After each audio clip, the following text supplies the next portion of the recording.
तो किसान भाई मेरे हाथ में यहाँ पर आप देख पा रहे हैं ये हमारी देसी उन्नत नस्ल देसी मुर्गी है। तो अभी हम इसके बारे में बात करेंगे कि यदि हम 1000 इस तरह की मुर्गियाँ पालते हैं तो उसमें हमको कितनी लागत आ जाती है और उससे हम कितना मुनाफा ले पाते हैं, उसके बारे में हमारी यह पूरी वीडियो होने वाली है। तो इसमें आप अंत तक बने रहें ताकि आप यदि इसकी प्लानिंग करते हैं तो आपको उसमें एक अनुमान लग जाए। यहाँ पर वो देसी मुर्गी भी पालन करते हैं, साथ ही वो बकरी पालन भी करते हैं और शौकिया तौर पर उन्होंने डॉग भी रखे हैं जो कि काफ़ी अच्छी अच्छी ब्रीड है। तो आज हम इनसे बात करने वाले हैं। तो सर का तो काफ़ी सारा अनुभव है, तो उसमें से इनको जो है देसी मुर्गी का पालन कैसा लगता है उसके बारे में भी चर्चा करेंगे। उससे पहले चाहूँगा कि सर हमारे जो सामने दर्शक हैं उनको अपना परिचय देंगे। धन्यवाद अतुल भाई, और इस YouTube को देखने वाले, इस वीडियो को देखने वाले सभी किसान भाइयों को मेरा सादर नमस्कार। मैं नोवेश्वर कुमार और मेरा शिक्षा है कॉमर्स में स्नातकोत्तर है और पशुपालन में मैं तो पिछले बार वीडियो में बता ही दिया था भाई के चैनल में ही। यहाँ पर आप जाकर के देख सकते हैं वीडियो यहाँ पर बाकी परिचय के लिए। और अभी वर्तमान में मैं कृषि विज्ञान केंद्र में सदस्य में हूँ जी। और इससे पहले तो मैं 100, 200, 50 यही सी पालता था, वो राजा या ब्लैक रॉक ऐसा पाले थे इससे पहले। तो उसमें भी ठीक ठाक रिटर्न था। उसके बाद लगभग 1 साल तक बंद था पालन, और अभी पिछले 3-4 लॉट हो गया बैलर चल रहा है मेरा। आपके वीडियो डालने के बाद ही मेरा चालू हो गया था फार्म ये वाला जी। उसी के साथ अभी मैं सोनाली लाया 200 पीस, 25 रुपये एक पीस का पड़ा मुझे। 200 पीस मैं लाया इसको नवंबर के फर्स्ट वीक में जी। नवंबर, दिसंबर या जनवरी, 2.5 महीने में मेरे मुर्गे आज 900 ग्राम में आ गए हैं।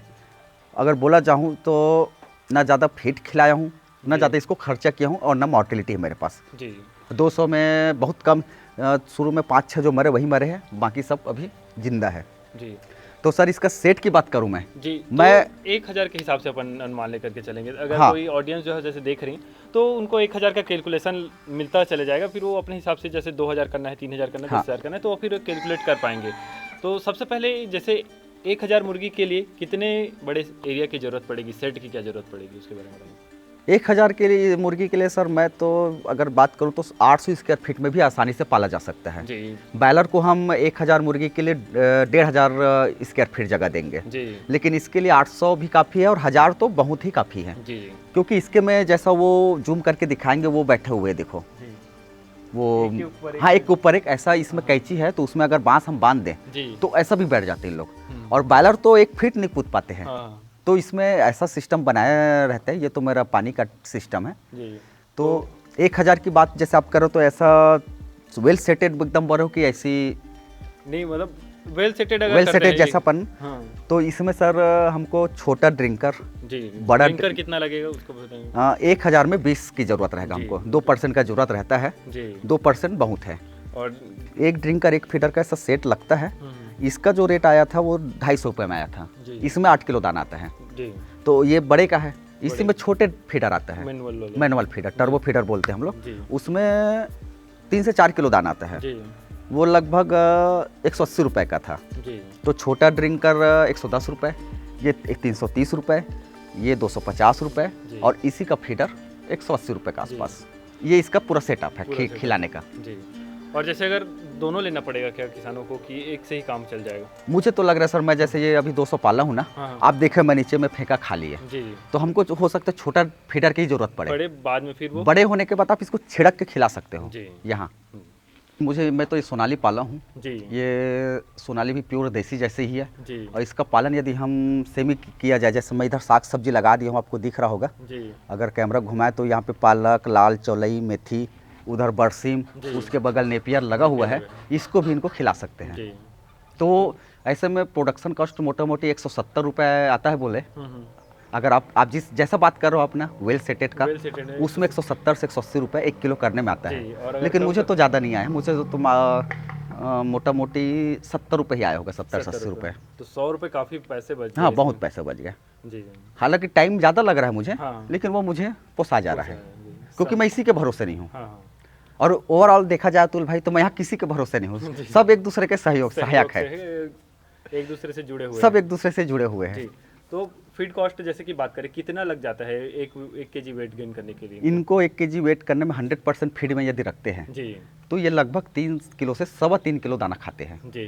32 रुपये किलो रेट है इनका। 32 किलो इसमें एक स्टार्टर, एक फिनिशर करके इसमें भी आता है जी। जैसे हम लोग बॉयलर को 3 स्टेज में खिलाते हैं। सबसे शुरू के 10 दिन हम लोग प्री स्टार्टर खिलाते हैं, उसके बाद स्टार्टर खिलाते हैं, उसके बाद ग्रोवर के फिनिशर खिलाते हैं। तो इनके में 2 स्टेप आता है, एक स्टार्टर एक फिनिशर।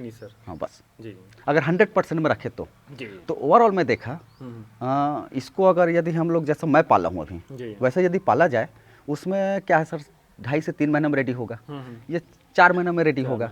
लेकिन वो जो गैप का डिफरेंस है वो ये वो कर लेता है, कवर कर लेता है, क्योंकि इसका 1000 पालने के बाद इसका उठाव अगर देखा जाए तो ट्रेडर लोग इसमें बहुत बड़ा मार्जिन लेके चलते हैं, बहुत बड़ा मार्जिन लेके चलते हैं। 220 रुपये, 230 रुपये, 250 रुपये, इससे ज़्यादा रेट नहीं देते हैं। और यदि इसको मैं चिल्लर में बेचूं तो ये 350 से 400 रुपये तक का रेट जाता है। जी तो प्रॉपर फीड में करेंगे तो हमको समय को ध्यान देना पड़ेगा, समय कम लगेगा, बल्क में उठवाना पड़ेगा, बल्क में उठवाना पड़ेगा। और अपने से फ्री से चल रहा है तो हाँ, और बल्क में थोड़ा मुश्किल जाता है उठाने में जी। सही समय पर ट्रेडर नहीं मिलता है इसमें जी। और इसमें बीमारियां कौन सी देखने को मिल रही है या फिर मृत्यु दर इसमें क्या देखने को मिल जाता है? वही मैं अभी बताना चाहूँगा। दिसंबर के लगभग फर्स्ट वीक में देखना कितनी ठंडी थी। हाँ। बहुत ज़्यादा ठंडी थी। ये बॉयलर था तो ये देखो ये देखो ये अंदर भी किरपाल है, बाहर भी किरपाल है, ये डबल किरपाल लगा हुआ था। उसके बाद इधर से भी हवा आया करके इसको भी पैक करके रखे थे। उसके बाद इसमें 5 टिपा आग जल रहा था। उसके बाद मेरा बॉयलर में CRD करके बीमारी आ गया था और यही सोनाली उधर थे, पूरा खुला थे, ना एक को सर्दी आया, ना खांसी आया, ना कुछ आया, जबकि वो एकदम ओपन थे। ना उनको आग जला, ना उनको कोई मेडिसिन चला, कुछ नहीं चला। उस हिसाब से ओवरऑल में देखा बहुत ही अच्छा बढ़ रहे वाला ब्रीड में जो रखा हूँ अभी सोनाली। इसमें नहीं कोई खर्च नहीं। वैक्सीन करते होंगे थोड़ा बहुत? इनको मैं क्या किया, बॉयलर का जो वैक्सीन आता था वही वैक्सीन इनको चला दिया था।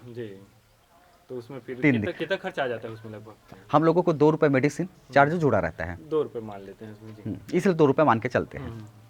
तो उसके बाद फिर जैसे फ्री रेंज में भी बात करें तो उसमें जैसे कि अब मेन आ गया फ्री रेंज में अगर करना चाहते हैं अपन तो इसमें क्या कैसे कर सकते हैं? जैसे एरिया छोटा रख सकते हैं अपन, जैसे आपने बताया हाँ, कम एरिया में रख सकते हैं। फिर तो बहुत कम एरिया में रख सकते हो आप। तो इसको आप बाहर चराते हैं क्या? बाहर चराते हैं? हाँ, इनको बाहर भी अभी बॉयलर नहीं है ना, तो ये शेड इतना बड़ा है कि यहाँ पर ये 4500 स्क्वायर फीट है। यहाँ पे मैं 4500 सोनाली पाल सकता हूँ, उसमें 200 सोनाली है। देखो ये पता भी नहीं चल रहा कि 200 होंगे।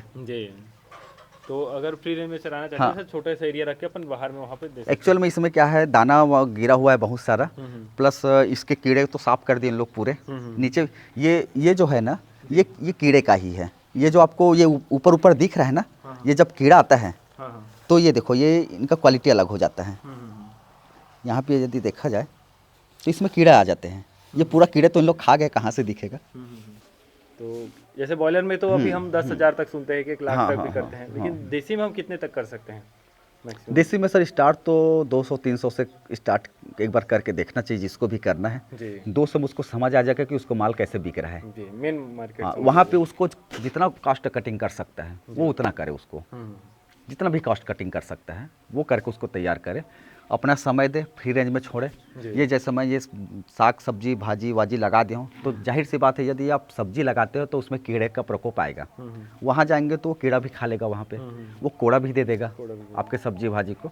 तो ये 200 में अपना लागत एक निकाल के चले कि कितना लागत है और कितने में बेचते हैं। सबसे बड़ा मेन है इसका समस्या मार्केट में उठाव कम है इसका। तो अपना खुद से मार्केट देखना खुद का मार्केट देखना पड़ेगा। तो जैसे जैसे सेलिंग होती जाएगी वैसे वैसा वो बढ़ा है।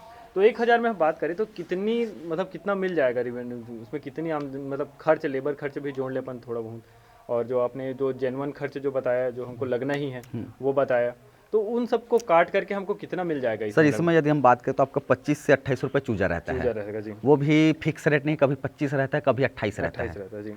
उसके बाद मोटा मोटी कोई खर्चा नहीं। फिर लेबर का काम वो 1000 में खुद करेगा तो ही पोसाएगा। उसके पीछे यदि वर्कर रखेगा तो वर्कर आज के तारीख में 6000 से कम में आएगा नहीं कोई जी। तो फिर हाँ, उसको कम से कम जब तक वो सोनाली 1000 में वर्कर अगर रख के काम करूँगा बोलेगा तो वो संभव नहीं है फिर प्रॉफिटेबल। तो 1,25,000 और इसको यदि हम देखा जाए प्रति मुर्गा 170 रुपये में तैयार हो जाता है। 170 रुपये में लगभग तैयार हो जाता है जी। और मार्केट में क्या? मार्केट में न्यूनतम रेट 220, कभी कभी 170 भी हो जाता है जी। ये थोक का रेट है, लेकिन जो चिल्हर बेचेगा उसके लिए फ़ायदा है। चिल्हर में अपना कितना चला जाता है लगभग? चिल्हर में जाएगा फिर 250 तो न्यूनतम जाएगा ही, 250 जाएगा। न्यूनतम गिर हालत में 250 जाएगा। 250 ही मान लेते हैं, क्योंकि कभी ज़्यादा भी कम भी चला गया तो 250 के एवरेज में हम 1000 को लेकर के चलते हैं तो 2.5 लाख रुपए मैं अभी बात किया हूँ एक ट्रेडर से, तो वो बोला कि 250 रुपये किलो में छोड़ देना मेरे को, जी क्योंकि वो देखा जब मुर्गी की क्वालिटी देखा, फ्री रेंज में देखा, वो बोला छोड़ देना, जी। क्योंकि आप देसी की तरह पाल रहे हो बोले। तो 2.5 लाख रुपए लगभग इसे हाँ, अपन मान सकते हैं। ये 1,01,000 में 1,70,000 का वो कॉस्टिंग आ जाएगा, और 2,20,000 का आपका सेल होगा। सेल होगा। अब उसमें मोर्टेलिटी भी मायने रखता मायने है रखता है कि मोर्टेलिटी कितना गया कितना आपका, गया, जी। मैनेजमेंट ऊपर रहता है वो। अभी तक 200 में कितना आप कितना लेकर के आए थे, कितना देखने में? मैं तो 200 में लेके आया था, तो मेरा मात्र 6-7 मुर्गी ही खत्म हुए हैं। उसके साथ अगर अपन कुछ कर रहे हैं तो उसको फिर हाँ। अपन रोक के भी रख सकते हाँ, हैं, उसको आप रोक के समय भी में रख सकते निकाल हैं। देख सकते हैं जी। और एक बात और बताना चाहूँगा सर, इसमें मैं जो पालन कर रहा जी। हूँ उसमें रिवर्स वेट नहीं मारेगा, क्योंकि ये बहुत धीरे धीरे बढ़ रहा है, हाँ। कम खाते हुए आगे बढ़ रहा है ये, जी। और आप उसको फुल खिला के आगे बढ़ा रहे हो, तो आपके पास यदि दाने का शॉर्टेज आया तो फिर तो वो weight रिवर्स वेट- वेट मारेगा, मेरा रिवर्स वेट नहीं मारेगा। जी, तो उसमें वेट कम होते हुए भी एक अलग नुकसान और देखने 4 महीने की ही बात कर रहा हूँ मैं इसको नवंबर में लाया हूँ, जी। शायद नवंबर और दिसंबर जनवरी 2.5 महीना में ही लगभग 900 ग्राम हो गए। 900 ग्राम। तो मैं जो 100% जो स्टाल फीडिंग करते जी। हैं लगभग उसके बराबर चल उसके रहा हूँ, बराबर चल रहे हैं। बराबर चल रहा हूँ मैं। जी, ठीक है, धन्यवाद सर सारी जानकारियों के लिए। धन्यवाद। काफ़ी अच्छे तरीके से आपने मुझे भी जानकारी दी। उम्मीद करता हूँ हमारे समझ दर्शकों को भी इससे एक बेसिक आइडिया लग जाएगा। उसके अलावा भी आपके मन में कोई सवाल है तो नीचे आप कमेंट कर सकते हैं,